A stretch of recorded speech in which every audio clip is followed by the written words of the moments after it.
my name is Sissy Wang. I'm a member of the class of 2013, and for my junior and beginning of my senior year, I worked with Dr. Jane Pesikoff at Williams College on a project involving sunspots. So sunspots are little dark spots on the sun. They appear dark to us because they're relatively cooler than other solar surface regions. And it's useful to observe sunspots because they're the easiest indicator for solar activities. The way scientists quantify sunspots is through a number called sunspot number, as you can see here. And it is traditionally collected from observers around the world and compiled by a couple of institutions. And sunspot numbers show a pretty regular 11-year cycle, as you can see here on this graph. So every 11 years, the number of sunspots go up and down, and they also travel from closer to the poles to closer to the equators.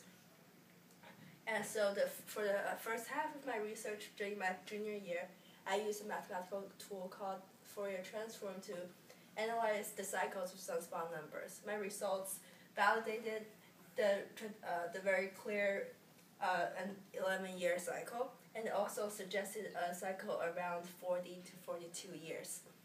I also compared the data sets, two different data sets, and they're shown to be statistically basically the same, which goes to show that our traditional way of collecting sunspot number is valid.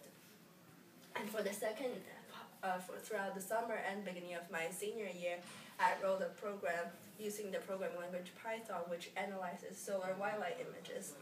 I downloaded those images from online databases, and basically my program analyzes those images, goes through all the pixels, and generate a sunspot number on its own. And these three graphs shows a comparison between my results from the images using the program and traditional sunspot number collected through traditional methods.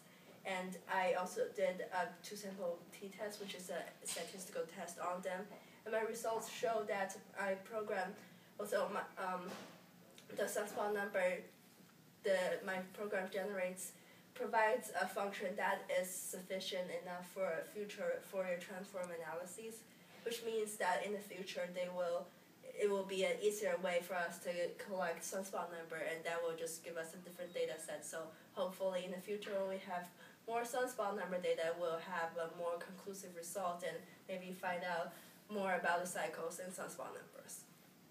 And so throughout this program has been, doing this project in the Advanced Math Science Research Program has been a very valuable experience for me. I think I learned a lot about doing real science research because I had to learn a lot for knowledge for doing my project. I also have to actually spend a lot of my time for coming up with a new direction when the first half of my results was very it agrees with the traditional knowledge, but there's not a lot more, and I had to spend a lot of time to come up with something new to do and solve a lot of problems on the way and learn a lot of skills just to solve the problems at hand. And I think that taught me a lot about how science is done. So yeah, it's fun. Thank you for watching.